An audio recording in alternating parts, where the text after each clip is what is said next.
Track Wrestling here in Des Moines at preseason nationals with Northern Iowa coach Doug Schwab. You're here in a parent capacity today, wrestling dad today. Yeah. Two sons competing at preseason nationals.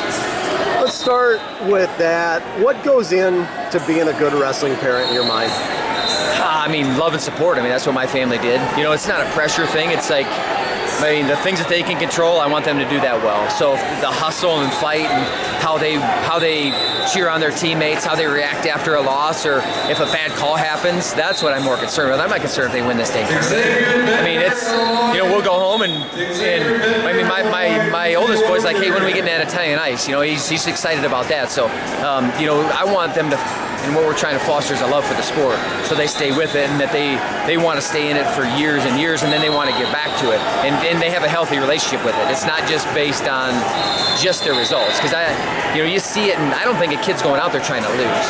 I mean, not one of those kids going out there like, oh, I want to go out and lose a match, and sometimes I see some maybe parents take it as that, and I just don't see that. You know, I think, man, if we can't help them love and enjoy the sport, and really, what can they control? Sometimes they can't really control an outcome.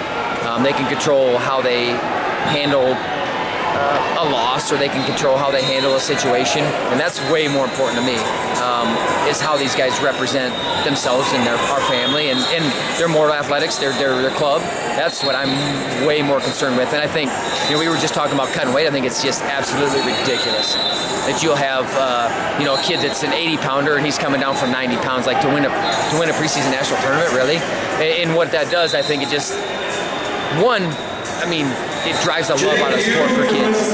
You know, I mean, cutting weight, and then you start having negative associations with wrestling. I don't want any negative associations with this sport. I want it like, this is something I love to do and enjoy doing. And when they get older, and then you know, you have to make a choice of, okay, I'm got to be a 116 or 113 pounder, and maybe I have to do it for my team or for a spot. That's not right now. And you know, I've talked to some parents about some things, and then sometimes they're like, kind of roll your eyes at me, and that's okay. You know, they're your kid.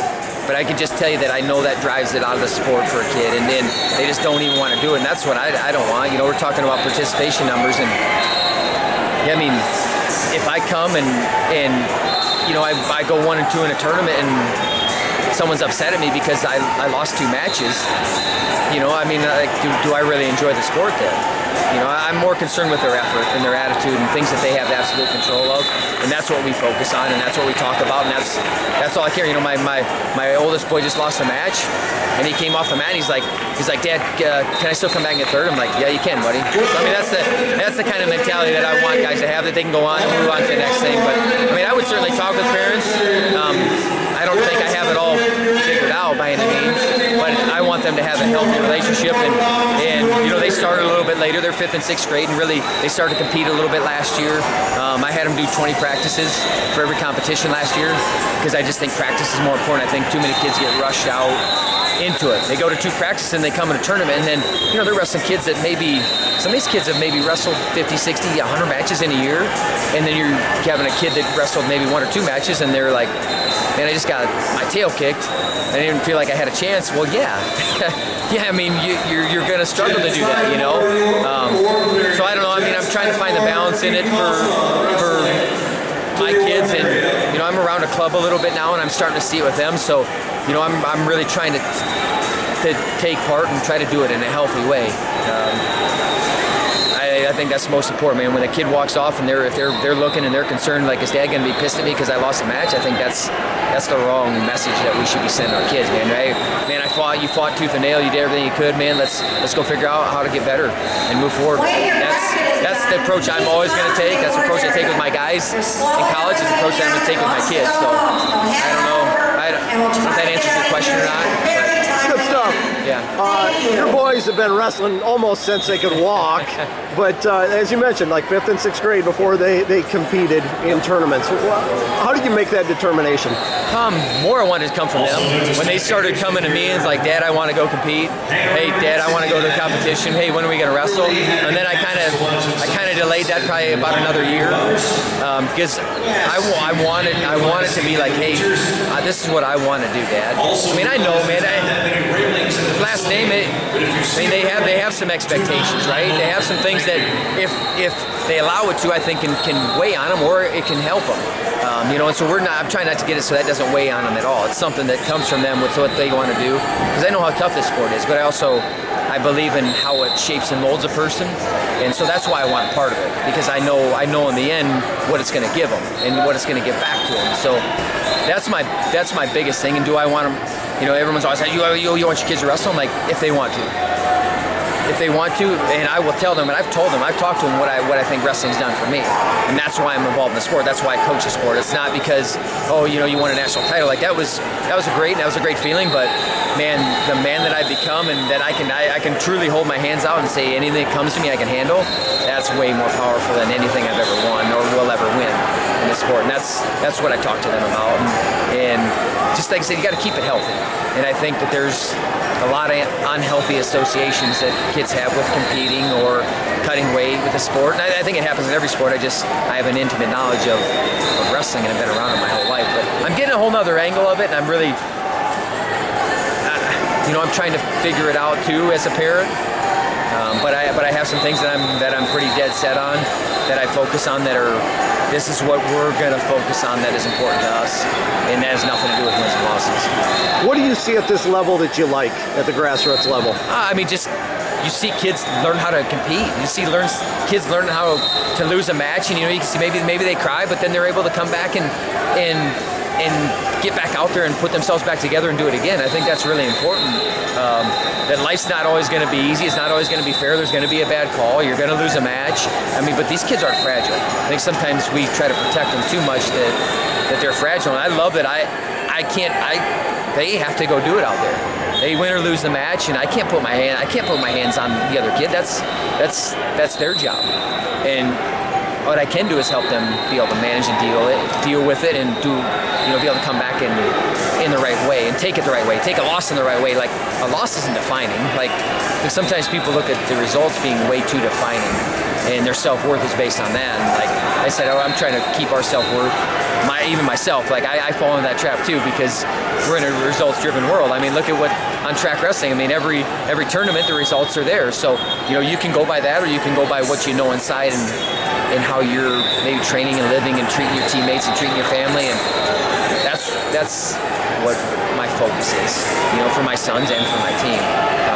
But I love this sport, and I know what it's given to me. So I want, and all the guys and girls, and seeing all the girls that are starting to compete.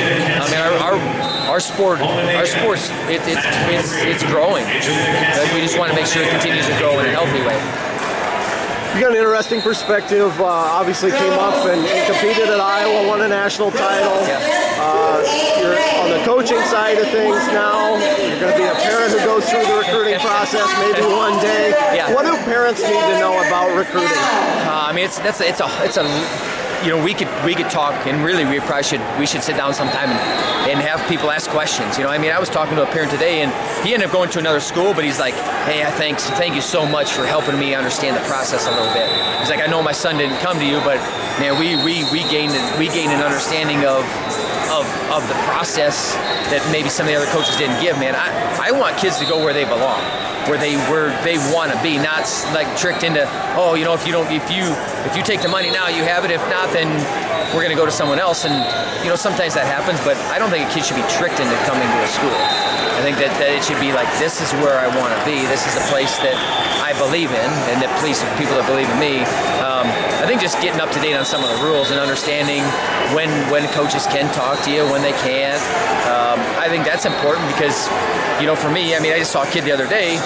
He commits somewhere, and then, he's on an official visit a couple weeks later somewhere else. And, that happens, unfortunately, too much. I can tell you from my perspective, for me as a coach, if someone commits somewhere else, I don't talk to them.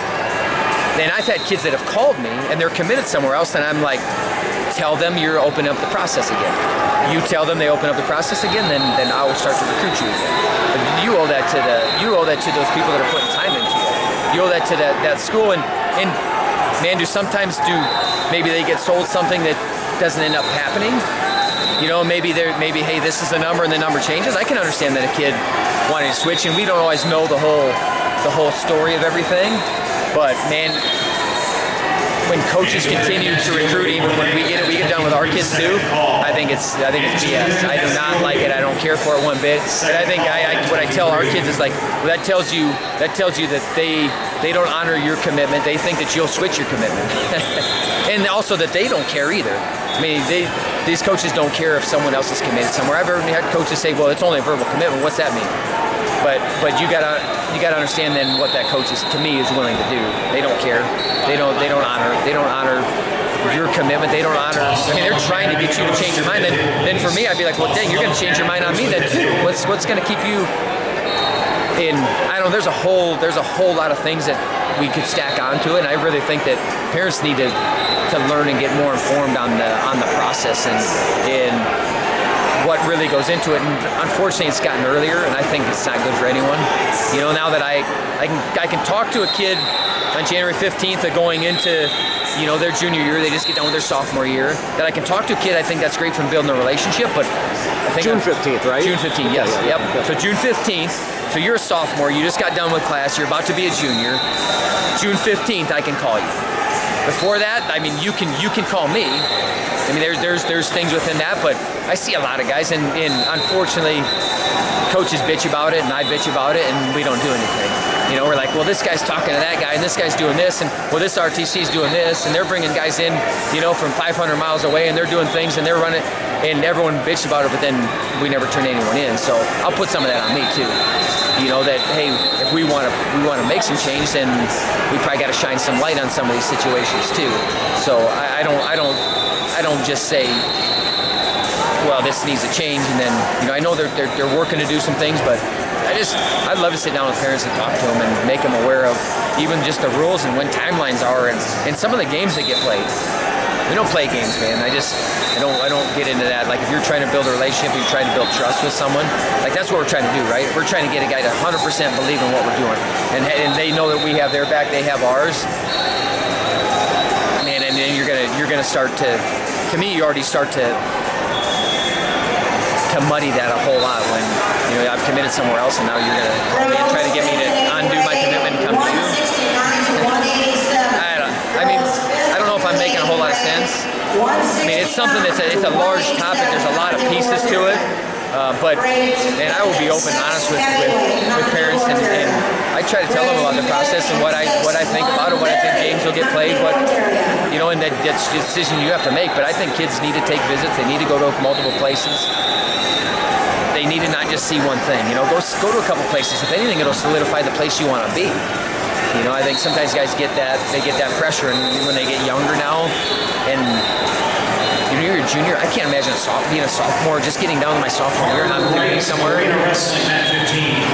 was hard. It's hard enough as a senior to do that. And then, you know, what's to honor both sides of it, though? Because, you know, I've had people ask me, well, what if you get a kid that commits when they're a sophomore, and then he turns out he's not that good? Or if something happens character-wise, he gets in trouble. Okay, you know what? Then you get in trouble with the law. You know what? Or you're not eligible. Okay, then for me, you know what? I'll have to do something with your scholarship that we were going to offer you. But if you just don't turn out being as good as we thought you were going to be, then I got to do a better job of being evaluated, guys. That's how I look at it. And I know maybe not a lot of coaches think that way. You know, because they're like, well, if he turns out that I'll just take his money and give it to someone else. That's BS. So I don't know. I don't know if I think I'm all over the place. But I mean, if we could sit down and talk sometime. I mean, I think it's important that parents are informed. And I know a lot of guys have club coaches now, and they're starting to understand it a little bit more. But man, just being honest with them about what to expect, and then being honest with the coaches too. If you're not interested in a place, tell us, man. We hear that all the time. Don't avoid the situation too, like, you know, the kids won't answer the phone. It's like, well, I'm like 6 calls in. Okay, I guess you're not interested. Just call and say, hey man, I'm not interested. Thanks for the call. Or if you're going somewhere else and we bring recruiting you, make a phone call. That's ridiculous. And if parents, I'm telling you, parents, you need to make your kids do that. If you want them to grow up and be men, then they need to do that.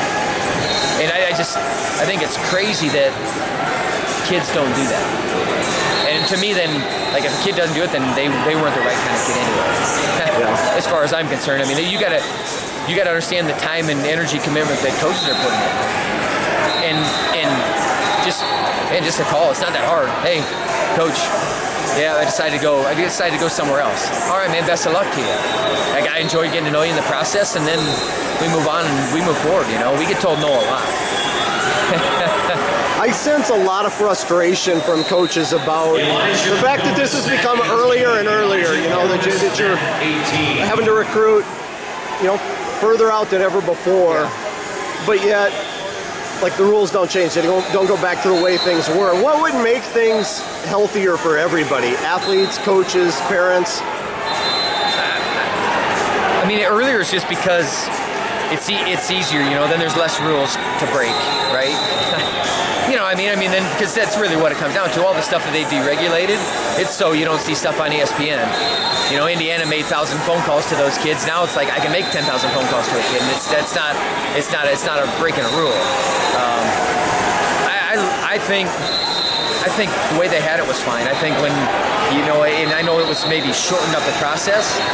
I think RTC, some of that stuff needs to adjust. I'd be fine with it. I love having kids come to our RTCs. I mean, even some of our recruits, I'd love that they can come and they can be in our room when we get to know them. But, man, if you just got rid of PSAs and RTCs, that cleans that up in a hurry. I'm not talking about taking anything away from our post-collegiate guys. I mean, our post-collegiate guys, I mean, I want them to be in RTCs. We have an RTC, and we have guys in there, and we're trying to train them to win World Olympic titles, but it's become just a recruiting tool. That's all. It's not about trying to get guys ready to be Olympic and world champions. It's, hey man, I have this guy and this guy and this guy in the room, and he's a training partner for me. That's what it's become, and I think to me, that's not what RTCs are meant to be. RTCs are meant to give guys post-collegiate, so I don't have to. I mean, I had to be a coach. When we did it, I had to be a coach, because otherwise you didn't have enough to get by. I mean, $500 a month from Hawkeye Wrestling Club when you get out, that doesn't do a whole lot for you. You know, and that's what it got when it first came out. So, you know, I think it's a great situation right now with RTCs. You know, with guys being able to train after and just focus on training.